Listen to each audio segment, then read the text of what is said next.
우리는 모두 한 번쯤 이런 순간을 경험합니다. 어느 날 너무나 버겁고 답답해서 마음속으로 간절히 하나님을 부릅니다. 하나님, 제발 도와주세요.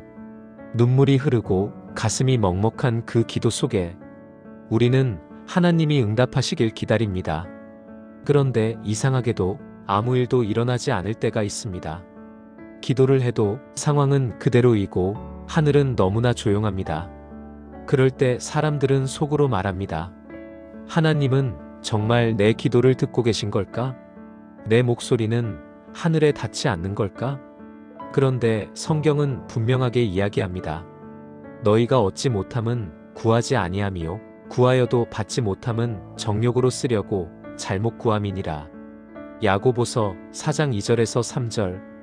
기도가 막히는 이유는 하나님이 멀리 계셔서가 아닙니다. 그분은 언제나 가까이 계십니다. 문제는 우리가 하나님께 드리는 기도의 방향이 하나님의 마음을 향하고 있지 않을 때입니다. 기도를 막는 첫 번째 이유는 내 뜻만 고집하는 기도입니다. 우리는 종종 하나님께 이렇게 기도합니다. 하나님, 이 일이 꼭 이루어지게 해주세요. 이 사람이 제 인생에 꼭 필요해요. 이 길만 열리면 다 해결돼요. 겉으로 보면 간절한 기도 같지만 그 안에는 하나님의 뜻보다 내 뜻을 이루려는 마음이 숨어 있습니다. 예수님조차 겟세마네 동산에서 이렇게 기도하셨습니다. 내 원대로 마시옵고 아버지의 원대로 하옵소서. 누가복음 22장 42절. 이 짧은 구절 속에는 기도의 본질이 담겨 있습니다. 진짜 기도는 하나님을 설득하는 시간이 아닙니다. 내가 하나님의 뜻에 순종해가는 시간입니다. 하나님은 우리의 계획보다 더 크고 깊은 계획을 가지신 분입니다. 우리는 당장 눈앞의 문제를 해결하길 원하지만 하나님은 우리의 인생 전체를 보십니다. 그래서 때로는 하나님께서 아니라고 하십니다. 그 아니오 안에는 보이지 않는 사랑과 보호가 숨어 있습니다. 기도를 막는 두 번째 이유는 용서하지 않는 마음입니다. 기도 중에도 미움을 품은 채 하나님, 저 사람은 정말 용서할 수 없습니다. 저 사람만 아니면 됩니다. 라고 말하는 경우가 있습니다. 하지만 하나님은 그 마음에 임하실 수 없습니다. 너희가 서서 기도할 때 아무에게나 혐의가 있거든 용서하라. 마가복음 11장 25절. 용서하지 않는 마음은 기도의 통로를 막는 벽과 같습니다. 미움은 하나님의 사랑이 흘러들어올 길을 차단합니다. 하나님은 미움이 아니라 사랑이 머무는 곳에서 일하십니다. 우리가 용서할 수 없는 사람을 위해 기도할 때 그건 단순히 상대를 위한 행위가 아니라 내 마음을 치유하는 시작이 됩니다. 용서는 상대방을 변화시키기보다 내 영혼을 자유롭게 하는 과정입니다. 하나님은 우리가 미움을 내려놓을 때 그 빈자리에 평안을 주십니다. 그 평안이 바로 응답의 시작입니다. 세 번째, 믿지 않으면서 드리는 기도입니다. 많은 사람이 이렇게 기도합니다. 하나님 도와주세요 하지만 솔직히 잘 모르겠어요. 이건 간절함이 아니라 체념에 가까운 말입니다. 믿음이 없는 기도는 스스로 응답의 문을 닫는 것과 같습니다. 오직 믿음으로 구하고 조금도 의심하지 말라. 야고보서 1장 6절. 믿음 없는 기도는 결과에 대한 의심이 아니라 하나님의 능력에 대한 불신에서 나옵니다. 하나님은 우리의 능력보다 우리의 믿음을 통해 일하십니다. 믿음은 현실을 무시하는 게 아닙니다. 믿음은 현실 속에서도 하나님의 가능성을 붙잡는 것입니다. 기도는 내가 하나님을 설득하는 자리가 아니라 하나님께서 나를 설득하시는 자리입니다.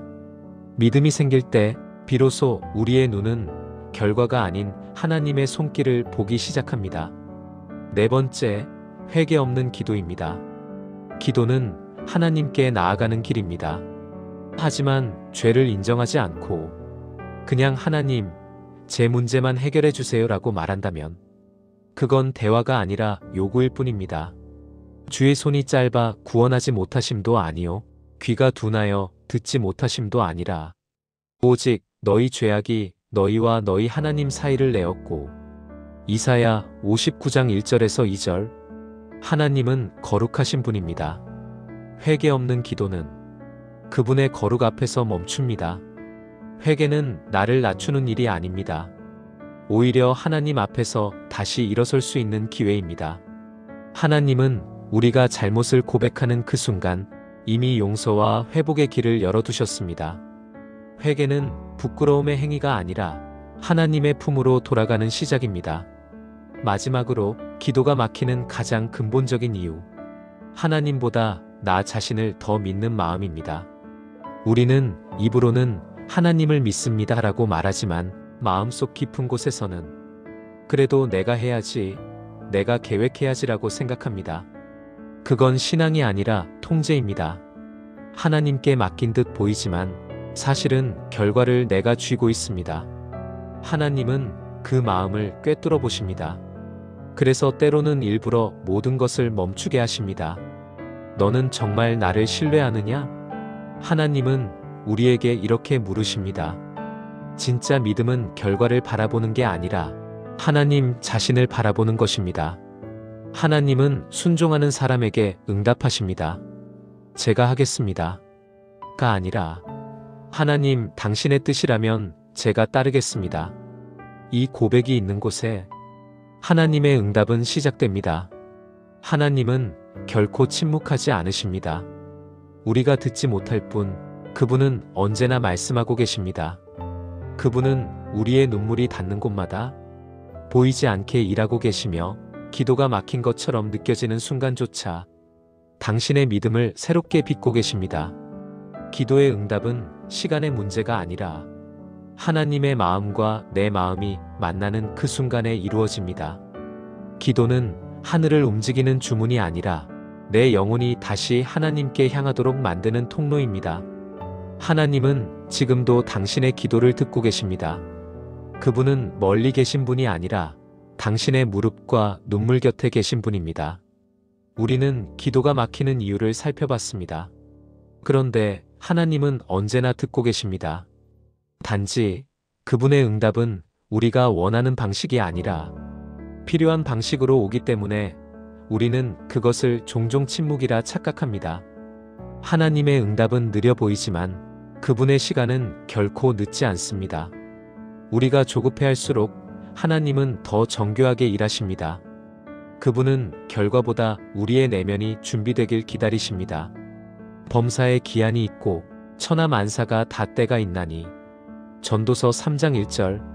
하나님은 당신의 완벽한 시간표를 따라 일하십니다. 그분은 우리가 생각한 지금보다 더 정확한 하나님의 때를 알고 계십니다. 하나님이 응답하시는 첫 번째 원리, 하나님의 때를 신뢰하라.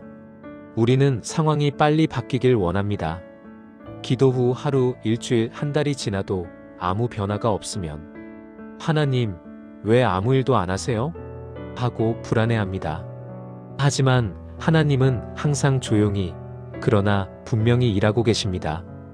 그분은 보이지 않는 곳에서 사람을 보내시고 길을 예비하시고 우리가 준비될 때까지 시간을 빚으십니다.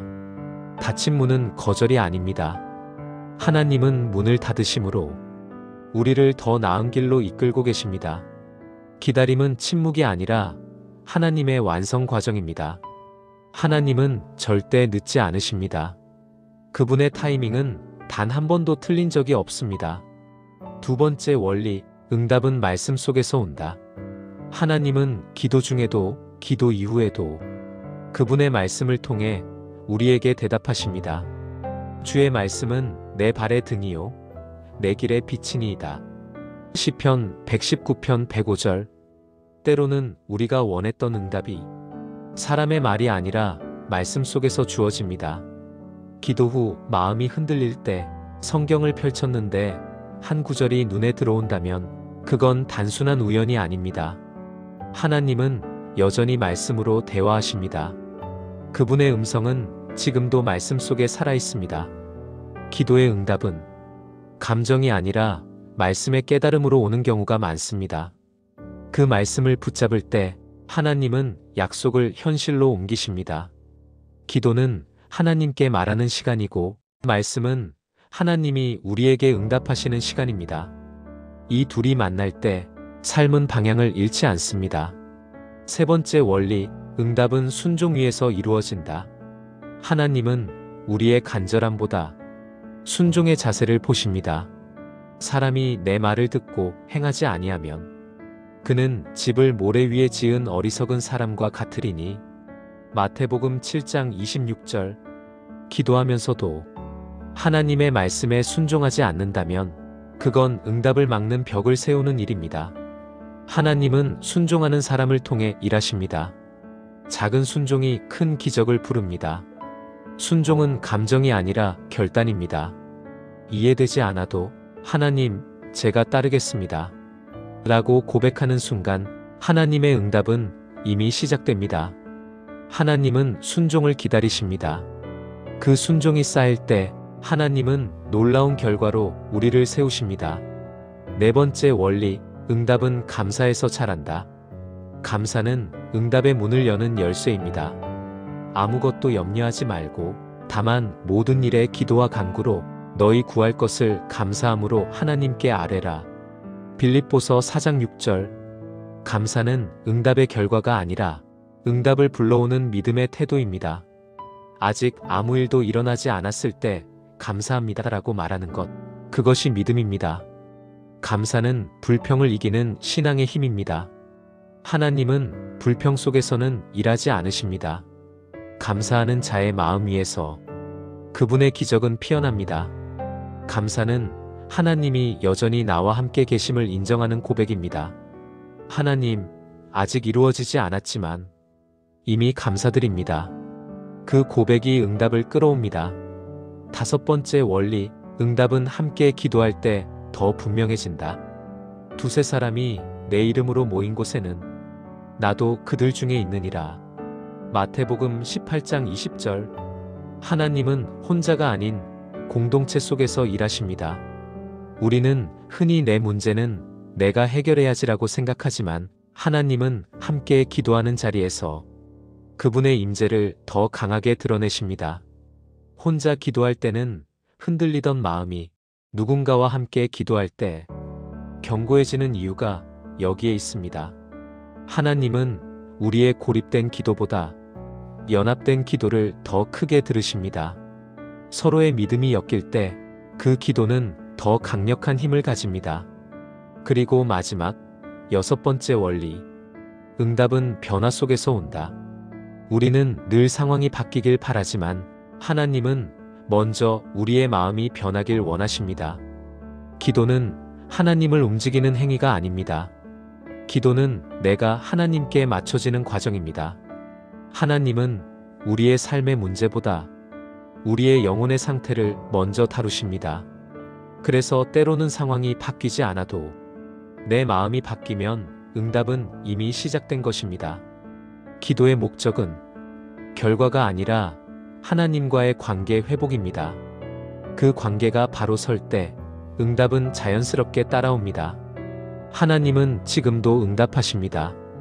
때로는 말로, 때로는 말씀으로, 때로는 사람을 통해, 그리고 때로는 침묵으로. 그분의 응답은 언제나 완벽합니다. 그분은 우리의 인생을 가장 좋은 때에 가장 좋은 방법으로 이끄십니다. 기도의 응답은 하나님이 당신을 잊지 않으셨다는 살아있는 증거입니다. 그분은 오늘도 조용히 말씀하십니다. 내가 내 기도를 듣고 있다. 아직 때가 아닐 뿐이다. 기도는 분명 들려졌는데 응답이 보이지 않을 때가 있습니다. 하나님이 마치 아무 일도 하지 않으시는 것처럼 모든 게 멈춰버린 것 같은 순간, 그 고요함 속에서 믿음은 시험을 받습니다. 하나님, 왜 대답하지 않으세요? 제 기도는 하늘에 닿지 않는 건가요? 이런 질문이 마음에 들 때 우리는 자주 낙심합니다. 하지만 성경은 이런 상황을 두고 하나님의 침묵의 시간이라 부릅니다. 그 침묵은 버림이 아니라 하나님의 깊은 일하심의 시간입니다. 은은 풀무에, 금은 용광로에, 사람은 여호와께 연단을 받느니라. 잠언 17장 3절. 하나님의 침묵은 벌이 아닙니다. 그분은 당신을 다듬고 계십니다. 눈물과 고요함 속에서도 하나님은 믿음을 빚고 계십니다. 하나님이 침묵하실 때 우리가 해야 할 첫 번째는 기다림의 신뢰를 배우는 것입니다. 여호와를 기다리는 자는 새 힘을 얻으리니. 이사야 40장 31절. 기다림은 신앙의 가장 깊은 자리입니다. 아무 일도 일어나지 않는 것처럼 보여도 하나님은 여전히 일하고 계십니다. 하나님은 우리가 이해할 수 없는 순간에도 모든 조각을 맞추고 계십니다. 그분의 시간은 결코 틀리지 않습니다. 지연은 실패가 아닙니다. 그건 하나님이 당신의 믿음을 성장시키는 과정입니다. 기다림은 포기가 아니라 믿음의 다른 형태입니다. 하나님, 지금은 아무것도 보이지 않지만 그래도 저는 당신을 신뢰하겠습니다. 이 고백이 있을 때 하나님은 가장 깊이 일하십니다. 두 번째는 하나님의 선하심을 의심하지 않는 것입니다. 하나님이 아무 말씀도 하지 않으실 때 사람은 쉽게 의심에 빠집니다. 정말 하나님이 나를 사랑하실까? 내 기도를 잊으신 건 아닐까? 그러나 하나님의 사랑은 상황으로 증명되지 않습니다. 그 사랑은 이미 십자가에서 완성되었습니다. 자기 아들을 아끼지 아니하시고 우리 모든 사람을 위하여 내어주시니가 어찌 그 아들과 함께 모든 것을 우리에게 주지 아니하시겠느냐? 로마서 8장 32절. 그분은 이미 가장 큰 사랑을 주셨습니다. 그렇다면 지금의 침묵도 결국 선하심 안에 포함된 시간입니다. 하나님은 우리를 시험하기 위해 침묵하시는 것이 아니라 믿음의 깊이를 더하기 위해 침묵하십니다. 세 번째, 기도를 멈추지 말라. 하나님이 대답하지 않으신다고 해서 기도를 멈추면 안 됩니다. 쉬지 말고 기도하라. 데살로니가전서 5장 17절.